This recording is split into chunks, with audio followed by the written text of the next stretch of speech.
There were 7 of us who started together in the autumn of 1999. 7 students who sat in the same orientation row, who shared the same anxiety about cadaver labs, who ate sandwiches in the same corridors during the first weeks before anyone had really formed proper friendships. By the end of second year, 6 of them had a nickname for me. The Dropout. I didn't find out until much later that they had been using it regularly. In group messages I wasn't part of, in conversations that stopped just slightly too quickly when I walked into a room. When I did find out, the person who told me said it almost apologetically, as though the cruelty of it would be softened by the reluctance with which she delivered it. It wasn't. But I'm getting ahead of myself. The phone call that started all of this came on a Tuesday afternoon in March, 15 years after I had left Whitmore Medical School without a degree. I was in the middle of reviewing imaging reports for 3 patients when my receptionist knocked and said there was someone on the line asking specifically for me. Not for the clinic, not for the department, but for me by name. The name she gave me was Daniel Forsyth. I hadn't spoken to Daniel Forsyth in 15 years. He had been, arguably, the most naturally gifted student in our cohort. Everyone knew it, including Daniel. He had a memory that seemed almost architectural. He could retain and recall clinical information with an ease that made the rest of us feel we were climbing a hill he was simply standing on top of. He was also the person who, in our second year, had referred to my academic situation in a tutorial as that thing with Rowan, spoken loudly enough that everyone heard, casually enough that he could claim it wasn't malicious. I let the call go to voicemail. Then I sat there for a few minutes and thought about what I was doing and why, and I called him back. My name is Rowan Ellery. I am a specialist in pediatric genetics, which is a field that most people, including for a significant portion of my career my own family, cannot easily explain to others at dinner parties.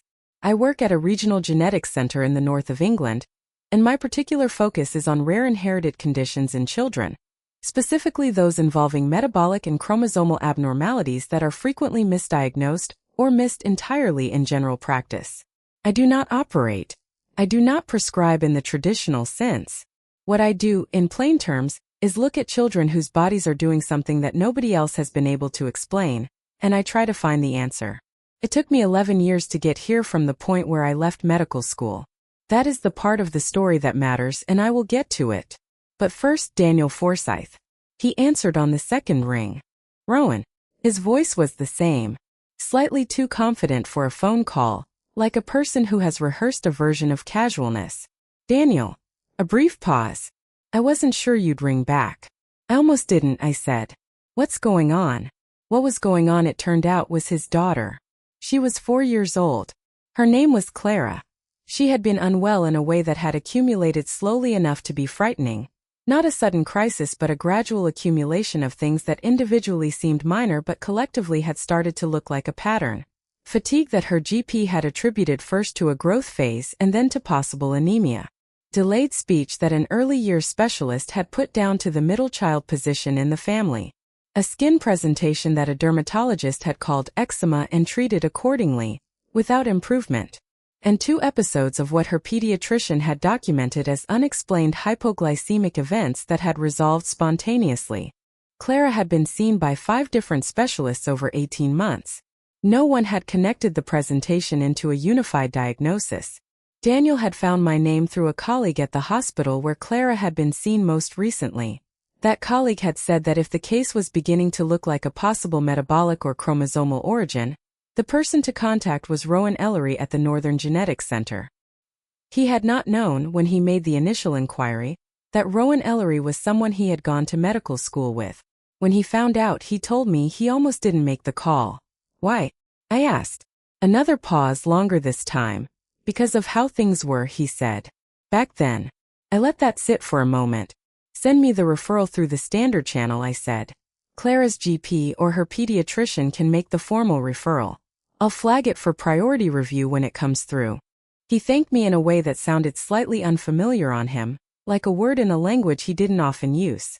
I put the phone down and went back to my imaging reports. But the conversation stayed with me in a way I hadn't entirely anticipated. Not because of the history with Daniel, that was old enough to have lost most of its sharpness, but because of what he had described about Clara. The combination of presentations he had outlined was unusual in a specific way. The hypoglycemic episodes alongside the skin involvement and the metabolic uncertainty created a constellation that I had encountered before, in a different child in a different city 8 years earlier. That case had taken us 14 months to diagnose correctly. The correct diagnosis had changed everything for that family. I didn't say any of that to Daniel. There was no point speculating before I had seen the records. But I thought about it that evening, and again the following morning, which is the thing about this particular specialty. The cases don't always stay in the office. Clara's referral came through 4 days later. I read the file over 2 evenings, making notes in my own shorthand in the margins of a printed summary. The more I read, the more the pattern consolidated. The dermatological findings described were not consistent with standard eczema. The hypoglycemic episodes had occurred within days of minor illness both times, which was a specific and significant detail that appeared in the notes but had not, as far as I could tell from the correspondence between specialists, been identified as a connecting feature. I called Daniel's wife, Priya, to arrange an appointment. She was the one who had been managing the majority of Clara's care, and it was clear from a 5-minute conversation that she was exhausted in the way parents of chronically undiagnosed children become. Not dramatically at all, but in a grinding, persistent way that comes from 18 months of appointments that end without answers. Everyone keeps telling us to rule things out, she said. But nobody tells us what we're actually looking for. I know, I said. That's what I'm here to try to do. I want to go back now, to 1999, and to the thing that eventually became the nickname. I had come to medical school from a background in biomedical science. I had done my undergraduate degree first, which already made me slightly older than most of my cohort, and I had come in with a particular interest in the genetic basis of disease that I had developed during my final year dissertation. I was not the most natural clinician in the room. I knew that about myself. The bedside manner, the instinctive communication with patients, the ease in practical sessions, some of my classmates had those things in abundance. I was better with information, better with patterns, better, in retrospect, in the kind of quiet analytical thinking that doesn't always look impressive in a tutorial group but turns out to be quite useful in certain specialist fields. Second year was when it began to fall apart. There was a set of clinical placement assessments, practical evaluations carried out in hospital settings, that counted for a significant percentage of our progression grades. I had struggled in the first of these, which was expected and manageable. But in the third assessment, I made an error that was neither expected nor manageable. During a supervised consultation, I failed to identify a clinical sign that I had technically been taught. The failure wasn't catastrophic in terms of patient impact, it was a supervised learning environment, but it was significant in terms of my record, and my supervising consultant documented it with a thoroughness that I understood even at the time was going to follow me. That assessment, combined with a written paper I had underperformed in due to what was later identified as an undiagnosed processing difficulty, something that was only properly assessed and documented much later, resulted in a formal academic review. The review board gave me 2 options: repeat the year with additional supervised placements, or take a leave of absence and return when my performance profile was stronger. I took the leave of absence. I told myself it was temporary, and I believe I meant that when I said it. But the leave extended, because the financial situation I had returned home to manage was more complicated than anticipated, because my mother's health had deteriorated, because the administrative process of returning required resources and stability I didn't have simultaneously. 1 year became 2. 2 years became 5. At some point during that period, the idea of returning started to feel like looking at a door that was still technically open but required a kind of effort that I couldn't find the bottom of. What I did instead, what I found myself doing almost despite myself, was working. I took a position as a research assistant at a university genetics laboratory. It paid very little, but it gave me access to a field I had never stopped being interested in. My supervisor there was a scientist named Dr. Helena Marsh, who had no interest in what my academic history looked like and considerable interest in the quality of my thinking. She pushed me through a research master's degree while I was working in her lab, and then a PhD which took 4 years and produced work on a specific class of inherited metabolic disorders that was published in a journal I had read as a student and never imagined contributing to. The clinical qualification came later, through a separate route that is longer and harder than most people understand, a graduate entry pathway that required me to be assessed essentially from scratch on clinical competencies, that required me to work alongside trainees a decade younger than me without complaint, and that required me to sit examinations that I had technically left behind 15 years earlier. I was 39 years old when I received my specialist registration. Nobody celebrated except my mother, who by that point was well enough to attend the small dinner I organized, and Dr. Marsh, who sent a card with a characteristically brief message that said simply, "About time." Ush. I did not tell the people from my original cohort. There was no announcement. Most of them, I assumed, had long since stopped thinking about Rowan Ellery. Daniel Forsyth, it turned out, had thought about it more than I knew. Clara came to the clinic with both her parents. She was a small child with dark eyes and a watchfulness that seemed slightly too old for 4. The particular alertness of children who have spent time in medical settings and have learned to observe the adults around them for signals. She sat in the chair beside her mother and looked at my diplomas on the wall with a seriousness that I found both touching and useful, because it gave me a moment to observe her without making her self-conscious. I noticed the skin on her forearms immediately.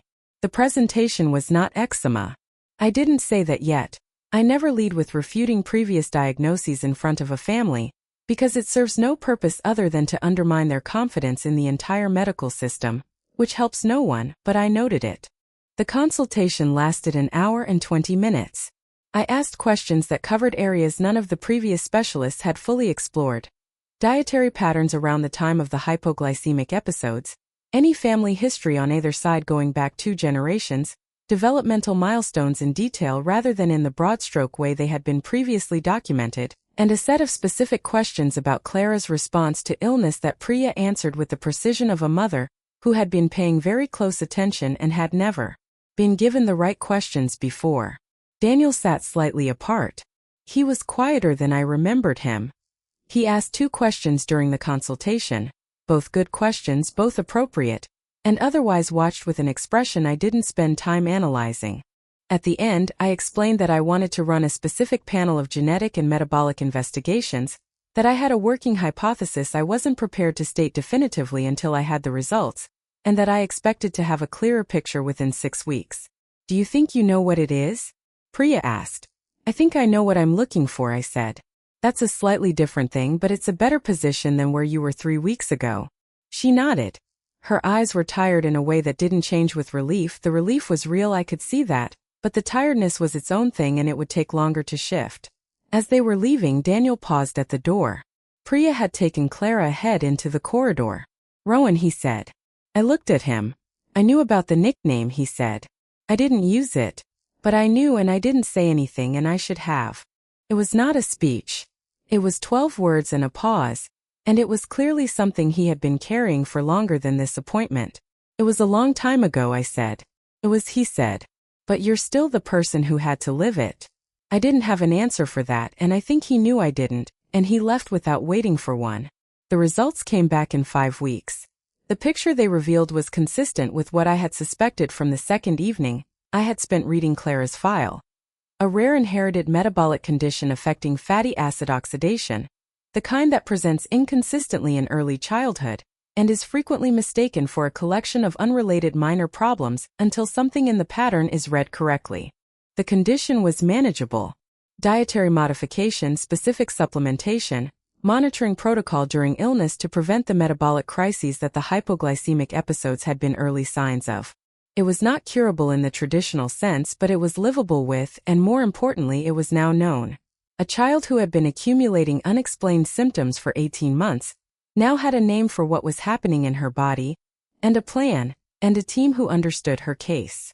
Priya rang me when I gave her the results. She didn't cry during the call. She was steady, practical, asking the right questions about what came next. She cried afterward. She told me at the follow-up appointment 3 months later. She cried for about an hour, she said, and then she made a list. I thought about that a lot. The making of the list. The turning of an answer into action. It is, I think, what most parents of children with complex medical needs do the moment the uncertainty lifts. They don't collapse into it, they start organizing. That capacity consistently moves me. Even now, even after years of delivering both difficult diagnoses and the particular relief of a diagnosis that finally makes sense. Daniel reached out again about 2 months after Clara's diagnosis. Not about Clara. Her follow-up was proceeding well, but about something else. He had been talking to people from our old cohort, he said. Word had spread in the way that word does among people who have remained loosely connected over decades. Several of them had children with pediatric concerns that had not been satisfactorily explained. 2 of them had been told by their own GPs that a genetics referral might be appropriate. They want to know if you'd be willing to see them, he said. I was quiet for a moment. Through the standard referral pathway? I said. Yes, he said. All of them. Properly. Through the system. Then they're welcome to ask their GPs to refer, I said. The same as anyone else. There was a pause. I think some of them feel awkward about it, he said. Given the history. I know, I said. But that's not really my problem to solve.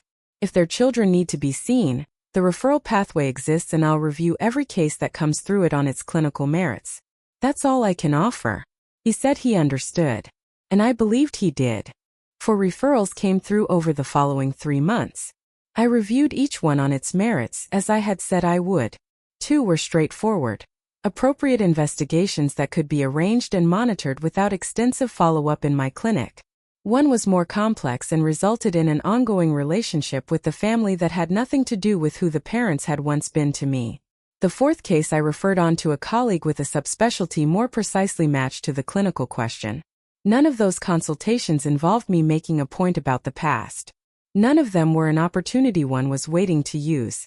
They were clinical cases and I treated them exactly as I treat every clinical case that comes through my door. But I would be dishonest if I said the situation didn't make me reflect. It did. Not bitterly. I had largely made peace with the trajectory of my career long before Daniel Forsythe's phone call, but honestly, the dropout, the word had been meant to describe a permanent state. A person who had fallen out of the system and stayed out. The people who used it were 22 years old and almost certainly did not think very deeply about what they were saying or how long it would stay with the person it was said about. I don't believe most of them were malicious. I believe they were young and comfortable and slightly afraid of failure themselves, and the easiest way to manage that fear was to create distance between themselves and someone who appeared to represent it. That is understandable. It is not excusable, but it is understandable.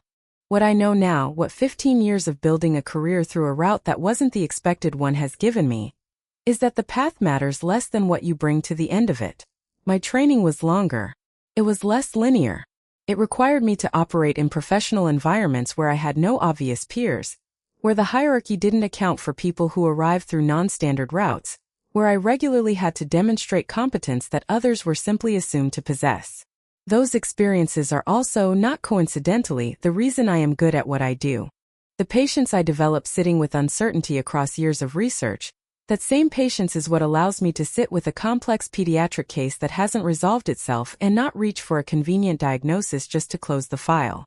The experience of not being believed, of having my capabilities doubted, of being dismissed or overlooked, that experience made me structurally incapable of dismissing a parent who tells me that something is wrong with their child even when the standard investigations come back unremarkable. I know what it costs to be ignored. I don't do it to families. And the long route, the research degree, the years in the laboratory, the publications that came before the clinical qualification, gave me a depth of understanding in this particular field that the standard training pathway, excellent as it is, does not always produce. The dropout became the specialist. Not despite the path but partly because of it. Clara Forsythe is 5 now. She attends a regular nursery 3 days a week. She has stopped having hypoglycemic episodes since the dietary protocol was implemented.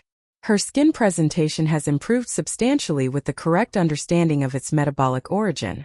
She is still watchful. That quality seems to be simply part of who she is, but there is less wariness in it now and more curiosity. Her mother sends me a brief update every few months.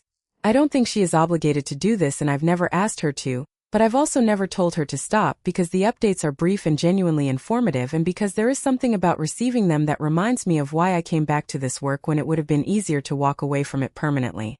I don't know what Daniel thinks about the distance between who I was at 22 and who I am now.